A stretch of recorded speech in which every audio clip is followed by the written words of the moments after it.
Welcome to another deep dive with us.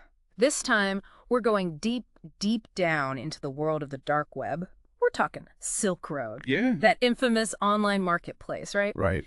And we'll be using this fascinating Wired article to kind of guide us as we retrace the steps of Ross Ulbricht, Ateka, his online alias, the Dread Pirate Roberts, Right. and how this, seemingly ordinary guy built this massive online empire. Yeah. It's a story of, ambition and ideals and, really begs the question, where's the line between freedom and the law in the digital age? Exactly. Yeah. It's a blurry line, that's for sure. It is. So, ready to go down the rabbit hole. Absolutely. All right, let's do it. So, I think, before we kind of get into the nitty-gritty, I think it'd be good to kind of level set. What is the dark web? How does a place like Silk Road even exist? So, it's like a hidden part of the internet. Right. You need special software, special know-how to even get there. Right, right. And it's this idea of anonymity, right? That's a big draw. But of course, that anonymity also attracts, let's just say, illegal activities and goods. Yeah. Yeah, not all above board there. No, not at all. And Silk Road really took advantage of that, became a marketplace for things you just couldn't find out in the open. So at the heart of this whole thing is Ross Ulbricht. Yeah. And, you look at this guy, and he's not some hardened criminal mastermind. We're talking, physics whiz. Right. Lover of nature. The article even talks about how he, cried when his friends threw him a surprise birthday party. Yeah. How do you reconcile those two images, right? It's a head-scratcher, isn't it? It really is. It's wild. Because his journey into this world, it wasn't about a life of crime or anything. He was driven by, get this, libertarianism. Yeah, yeah. He actually saw Silk Road as this grand experiment, a utopia, if you will, completely free from the government's control, even if that meant, bending or breaking the rules. Yeah, and it makes you think, It's one thing to have an ideology, it's another to put it into practice. Absolutely. And sometimes those consequences, they can be pretty big. Yeah, for sure. And, one thing that really struck me from the article is this, stark contrast. You've got his online persona, Dread Pirate Roberts. Yeah, larger than life. Right. And then you've got the Ross Ulbricht that, his friends, his roommates knew, the guy living in San Francisco. Different worlds almost. Almost, exactly. Can you imagine? Your roommate's this regular dude, right? And maybe dabbles in a little trading on the side. Yeah, harmless stuff. But secretly, they're generating millions of dollars selling, illegal substances online. It's like straight out of a movie or something. It really is. Quiet guy next door, secretly controlling this online empire. But, I guess that kind of begs the question too, right? Look at that. This whole idea of your online identity versus your real world identity. Yeah, absolutely, yeah. Because Ulbricht, he was a master at keeping those two worlds separate.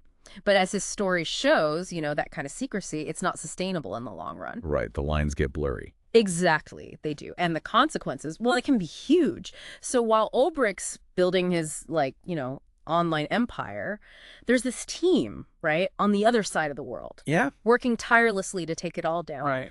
The article introduces us to Chris Tarbell. Yeah. He's the FBI agent, laser focused on Silk Road. Makes sense, yeah. But his team, they were initially seen as, out of their depth. Really? This whole cybercrime thing, it was new territory. Yeah, I can imagine. But they used this combination of, old school detective work. Oh, interesting. And, cutting edge tech to track down Silk Road. Okay, so what was it? What, broke the case open? Was it some super high-tech surveillance system? Funny you should say that because it actually wasn't. It was a tiny detail. No way. A little slip up. The article mentions that it was just this random Reddit thread, somebody saying that Silk Road's IP address was quote unquote leaking. Okay, time out. For those of us who aren't fluent in internet speak. Yeah. What is an IP address and why was it such a big deal for the FBI? So think of an IP address like a digital fingerprint. Okay. Every device connected to the internet has one. Right. And it can be used to trace back to a specific location. Oh, okay. So in Silk Road's case, it led the FBI to, wait for it, Iceland. Iceland? Are you serious? Faces. Seriously? To hide a server? They chose the land of ice and volcanoes. It sounds like a Bond villain's lair or something. Right. Not like a data center. It's crazy. But this seemingly insignificant thing, this leaked IP address was huge. It allowed Tarbell's team to actually find the server where the entire Silk Road operation was housed. Wow, that's incredible. Yeah. So they find the server, right? Do they just like shut it down remotely and that's it? No, no, no. This is the FBI we're talking about. They go big or they go home. What do they do? They got access to the server data, and get this, they rebuilt Silk Road What? in their own lab. No way. They called it the War Room. They like created a mirror image of Silk Road? Pretty much. Talk about dedication or maybe obsession, who knows? I mean, that's next level. It really is. And the article even talks about, like, they were working day and night. They had to figure out these crazy cooling methods because there was a heat wave and their, like, makeshift war room was overheating. Oh, no. They were feeling the heat, literally. Literally. So you've got all of this going on, right? And meanwhile, Ulbricht, well, what's he doing during all of this? Did he have any clue they were closing in? That's a good question. It seems like he had his suspicions. Yeah. Like, the article, it mentions he's starting to get a little paranoid. Oh, no. Like, convinced that law enforcement is onto him. And he wasn't wrong. He wasn't wrong. But here's where it gets really interesting. To cover his tracks, he reaches out to someone he thinks is, like, experienced criminal mastermind. Oh, boy. For advice, right? Yeah. He confides in this guy, seasoned drug trafficker, goes by the username Knob on Silk Road. Okay. Little did Ulbricht know Knob was an undercover DEA agent. Oh, my gosh. Are you kidding? He was what, like handing over the keys to the kingdom? Basically, it's unbelievable. You've got this mastermind, right? Right. This whole online empire. And he's asking for advice from, like, the very people who are trying to catch him. That's incredible. It just shows you, though, right? The internet can create this false sense of security. Totally. Even for someone like Ulbricht. And all this time, right, he's trying to maintain this facade of normalcy. Yeah. He's got a girlfriend, going on dates, even volunteers at a park, gets a nasty case of poison oak. Oh, no. Can you imagine? Talk about bad timing. It's almost comical.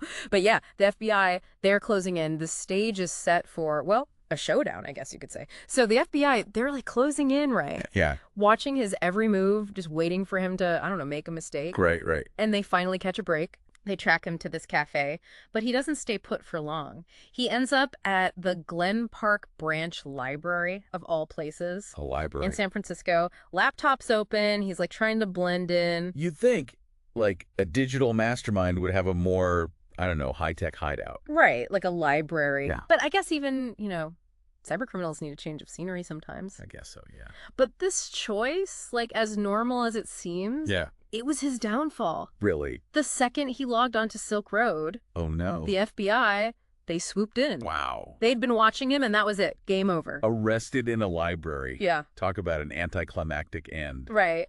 For the founder of Silk Road. Yeah. But it was, you think about it, it was months and months of this meticulous work by Tarbell and his team. Right, right. And they even managed to, like, grab his laptop while he was still logged in as Dread Pirate Roberts. Oh, wow. So it was, talk about a real-life game of cat and mouse. Intense. That's great. So wait, what happened to Knob, the undercover DEA agent? Oh, man, that's a whole other chapter in this story. What do you mean? So Knob, right, his real name was Carl Force. Okay. And it turns out he was living a double life, too. No way. Seriously. Seriously. What was he doing? While he was working to bring down Silk Road, he was also using his position to, well, make some money on the side. You're kidding? Nope. Stealing Bitcoin, extorting money from Ulbricht, even laundering funds. Like, the whole 9 yards. So the guy who helped put Ulbricht behind bars was corrupt himself. It's crazy, right? That is unbelievable. The irony is just like next level. It's like something out of a movie. It really is. Mm. What happened to him? Did he get in trouble? Oh, yeah. So he left the DEA, and eventually he was charged with, like, corruption, money laundering, obstruction of justice. Right. Pled guilty, ended up being sentenced to 6.5 years in prison. Wow.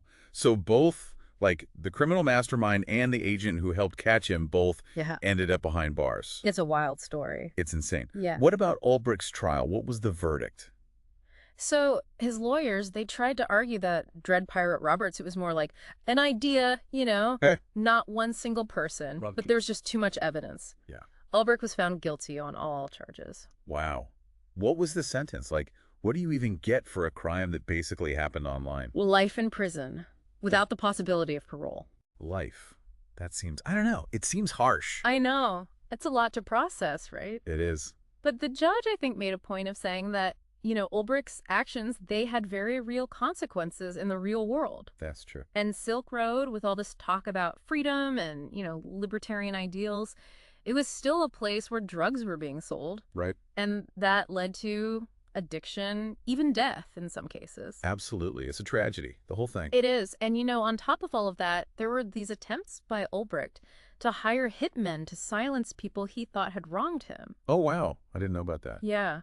And they were unsuccessful, but still, that's a chilling thought. It is. It is. So, yeah, the Silk Road story, it's a tragedy, a man driven by his ideals, but ultimately, his actions had these huge consequences.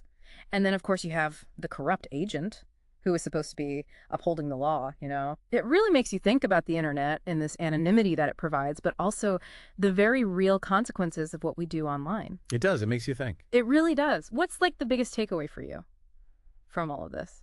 I think for me, it's this cautionary tale about anonymity Yeah. and how seductive it can be. Yeah. And like, where's the line between freedom and responsibility? Mm. It's easy to get caught up in this idea of a world without rules, but we have to remember our actions have consequences, Yeah. online and offline. Absolutely. And I think that also makes you question, like, who can you really trust? Especially in a world where identities can be so fluid. Right, right.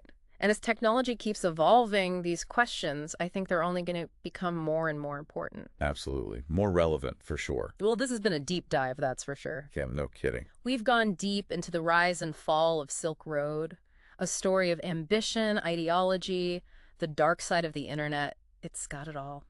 Thanks for joining us for another deep dive. We'll see you next time.